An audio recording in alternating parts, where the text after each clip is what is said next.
Every morning night I pray, gotta make it out some way. Put a smile back on my mama's face. Yeah. Kill Harry. Yeah, my guy Kill. How do I say none this? of these people. He's a receiver. Yeah, I still don't But know is what he that is. injured? Nah, he got. What did he injure last year? He hurt something last year. He missed like a game or two. Because who we could have got? Metcalf? Oh, you talking about in that draft? That draft was stacked with players. Brown. Metcalf, A.J. Brown, and Debo Samuel were all in that draft. Said, Let me tell you who I know. Hey, because one Jonathan of my friends. Jones. Jay Jones. I'm done. One of my It's a friends, wrap. he be But on. why? That's all they talk about now. He be on the draft. Like he knows these. He know the players from college. He's like But he I- watches it. I'm like, I this will draft, say this NFL about- draft is boring, man. I will say this about the draft. Everybody talks about the picks you could have had when those players are nice, but they never talk about the guys that they wanted to draft that end up being busts. Like everybody be like, man, I wanted Debo Samuel and we didn't take him, but they won't say that they wanted somebody else that's probably a bum now. You know what I mean? You said Belichick, you can't tell what he's thinking, right? Nah, it's always, yeah. It's always that blank face, even in the locker room. Like, you never see him happy.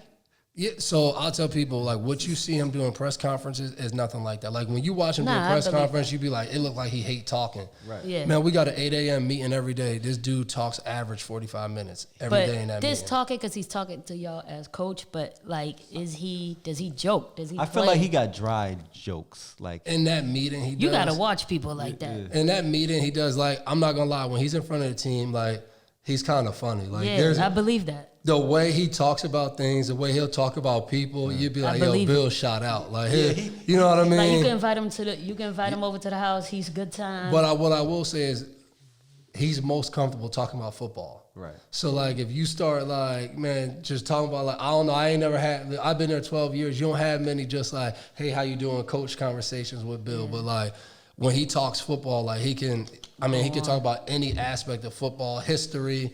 Like, he's dropped history gems on us. Like, I feel like he's like a old school man, right? He like is. he don't want to talk about nobody, don't ask him about nobody. So I feel like when that happens with the media, he shuts down. yeah, like, you're not gonna get anything out of Bill. Like, you would have to torture him, I feel like, to death to get him to say anything about what he's done. Yeah. I feel like even if he met you for 5 minutes and he found out something about you and somebody came in there and was like, hey, we're gonna kill you, he'd be like, hey man, you gotta do what you gotta do. Right. Like you said, he just seemed like that He old okay, school, like, yeah. Like, he go man, by the leave me old book. alone. Yeah. I just try to chill by my pool house, by my business. My type of guy.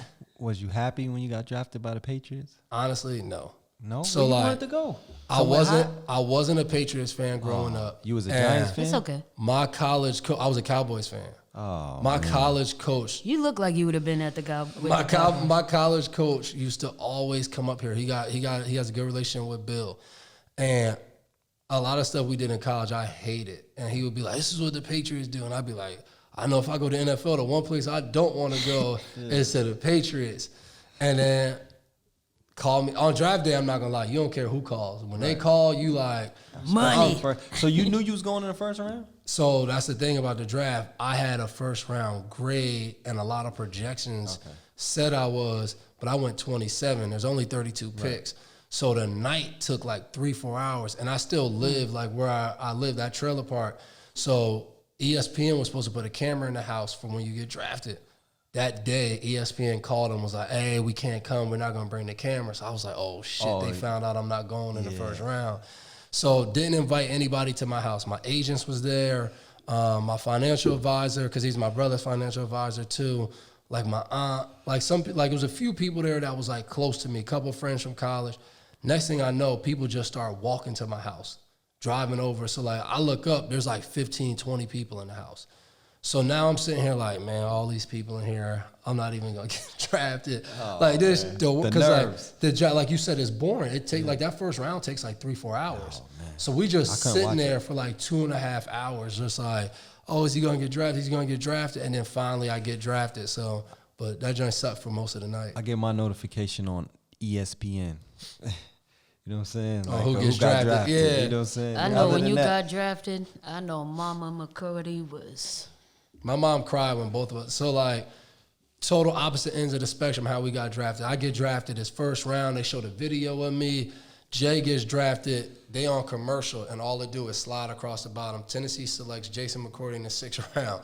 And, like, both times my mom stopped watching the draft. She couldn't watch it anymore. It's just too much nerves. But both times when both of us got drafted, she just started crying. I think just for her, you know what I mean, when your kids have a goal and a dream that, Definitely. you know what I mean, when everybody tells them, like, yo, that's not like where I'm from, Right. like, it's not one of those towns where, like, you know what I mean, they just, like, you go to some cities down in Florida and Miami, they rolling NFL players through every year. Like, I didn't come from that. So I just think for my mom, she just watched, you know what I mean, so many people tell us, like, yo, you need a plan B. Yo, this is not, you know what I mean, only less than 3% of people make it. Right. So I think for her to see us have a goal and a dream, like my mom knows, when I was in college, winter break, spring break and all that stuff, I stay at school. I come home for a week maybe, then I go back to school, keep working out. Like, so she saw the drive we had. And I think for her, it was just like, man, I think you put so much into your kids having a better life and future than you had. Right. And to see that kind of come true, you know, for her, it was an awesome feeling. That's amazing. Dope. And you came back and paid it back. You finished college and paid it back. Right. That's the only reason I even went to my graduation, and it was only because of my mom. Like, I didn't care about walking across the stage. I'm like my that mom, too. My I get mom, it. but I knew my mom That's would love big, it. man. Yeah. You think you would have regretted it if you didn't walk across the stage? No. I'm like that. They didn't too. even pronounce my name right. What they say? How they say? It was like they Ethan? said Kevin McCourty, Oh man. Wow, after playing football for them for so long? and I had got drafted already. Wow. Yeah, they did you wrong. I'm caught up in this fast life. Every morning that I pray.